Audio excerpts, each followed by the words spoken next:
And we are now at Indian Echo Caverns today. And you got the caverns, which we're going to see in a few minutes, and these are some gemstones that you can actually see over at the mill junction. We're not going to be doing that today. Different types of gemstones and minerals. And we'll see you guys when we get to the entrance of the caverns. Going down 72 steps to get to the entrance of the caverns. This is the entrance to Indian Echo Caverns. Looks like we're going into an old ruin. Here we go. It's doing here, or when it flows down over the wall and it deposits its minerals, it creates what we call flowstone.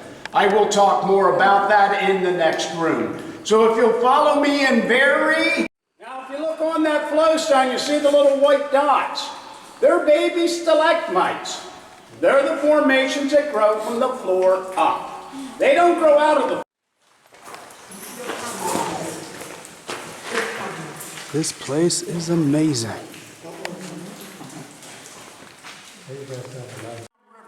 One coming out the East Canyon to my left that we'll be going up into next. The other one coming out the North Canyon behind me that we'll be going up into a little bit later. The two rivers met here and swirled, creating a whirlpool. And slowly but surely, they carved out this large room. Just a soda straw one day. But that formation is estimated to be well over 1 million years old. The largest stalagmite in the caverns. We like to refer to him as the cave guardian, because he sits up there and keeps an eye out for us. Now on an occasion, you'll have a stalagmite go up from the floor, and a stalactite go down from the ceiling. As that water began to drop, the dripping began. So the formations up top began forming long before the ones down here. That one is estimated.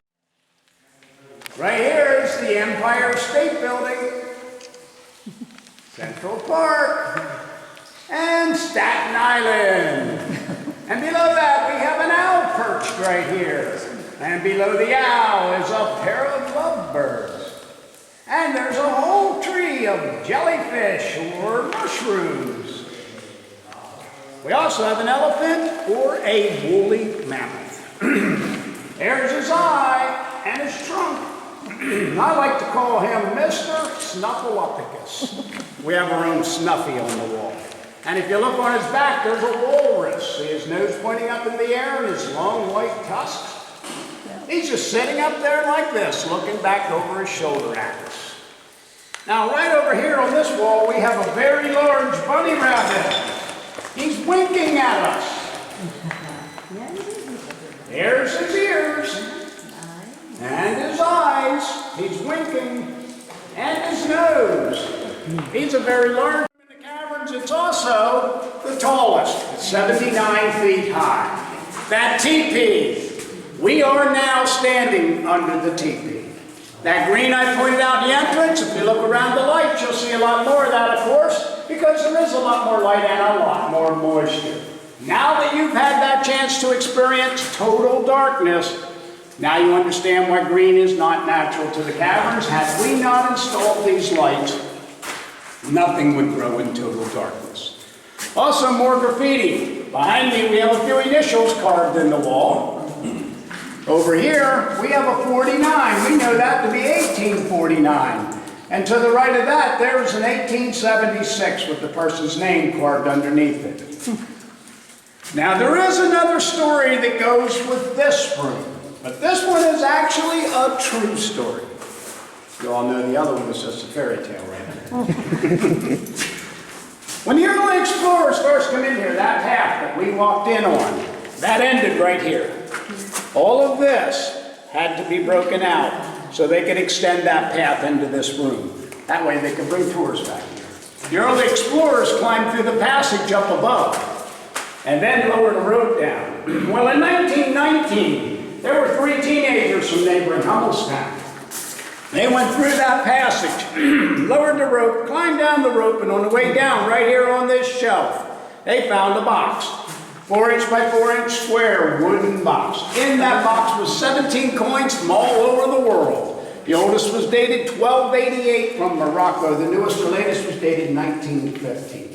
There were a couple pieces of jewelry, a couple of gemstones, a small vial filled with mercury, and another little wooden box about the size of an egg. In that box was a formula.